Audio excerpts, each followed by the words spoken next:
Well, the first part is deeply esoteric, and I won't even attempt to.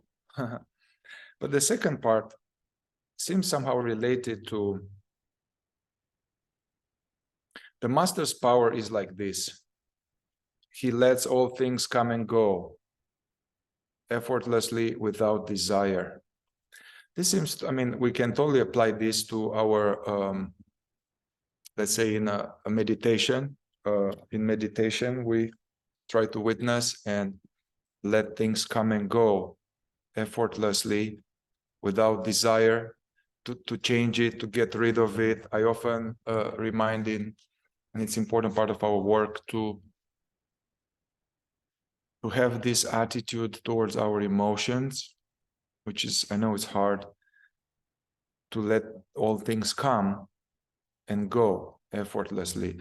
So first of all, to let emotions come, because we have emotions, they are natural, let them come. This is already, it's pretty advanced, to let emotions come in and to let them go effortlessly without the desire to change them, to get rid of them, to maybe to keep some good state.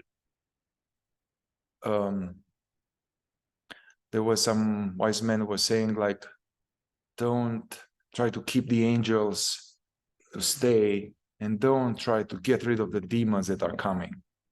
This or about, let's say, in meditation, or I mean, even beyond meditation, not to suppress whatever thought or feeling comes, yet not to stick to them.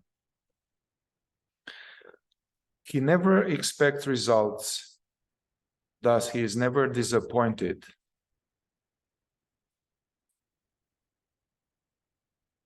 Yeah, this is tricky. For those of us who are more strongly or somehow, you know, was on a spiritual path or some path of meditation or Buddhism or whatever,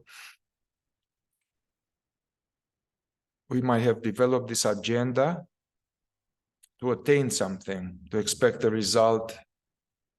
And from one angle, it's natural to expect a result.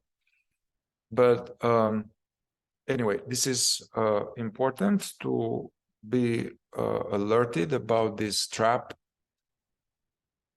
Let's say in meditation, let's see, when I was younger, I would meditate and then I would have at some point pleasurable states of pleasurable in my head or my third or whatever in the forehead or like in the back, pleasure. Or sometimes I would have this like yummy, like some love, like some love, sweet love that would come in meditation for nothing. I mean, I didn't do anything, nothing happened. So, and so it's nice and pleasure. So then, you know, the temptation is to be like, oh, wow, that was awesome. That's good. Yeah, it's happening. And then the next day to want to recreate it. It's like, yeah, okay, so that I did this today, this technique, and then I had this, I remember tears, and it's like, oh, so I'm going to do it again. I'm going to do it again. I hope it comes. And then I'm engaging in purely with this agenda to make something happen. So watch for that. That is the state-seeking mind, which is no different than the addict mind. Seek some state from one angle, like you have a kratom, or you have weed, or you have chocolate, or you have a date, or it's like you get a state, you know, change your state. And this we can use the same way meditation to the ego mind can use meditation to have subtle states of pleasure and all of that. So it's good to know about this. And somehow if they come, that's the pointer, is that if they come to enjoy them, it's natural, you know, there's something's happening energetically, some release happened, or after something unpleasant, there may be peace, or something happens and there's energy going to the heart and whatever. So something good is happening, but the idea is not to be attached to it, not to try to make it happen. Yeah.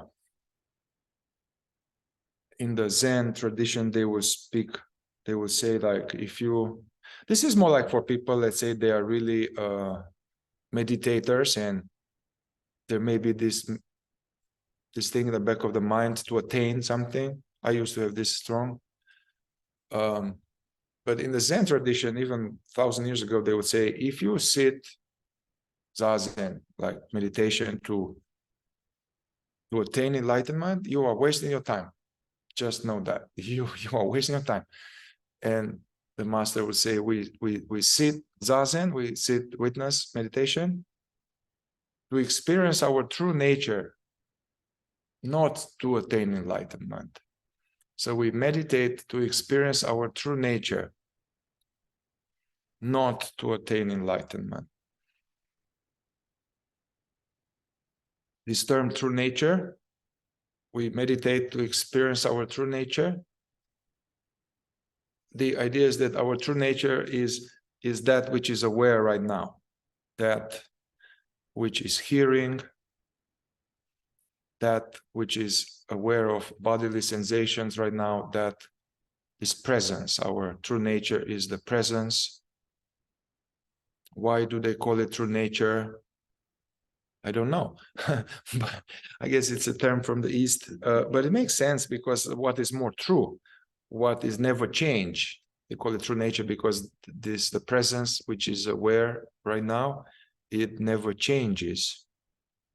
The body changed, our tastes change. I mean, fuck, I like Michael Jackson, now I like Tool.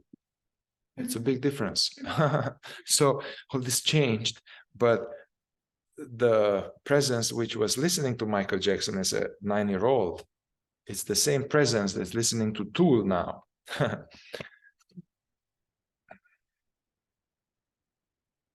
Yeah. So I'm sequeling into doing a little bit of meditation together. Yes.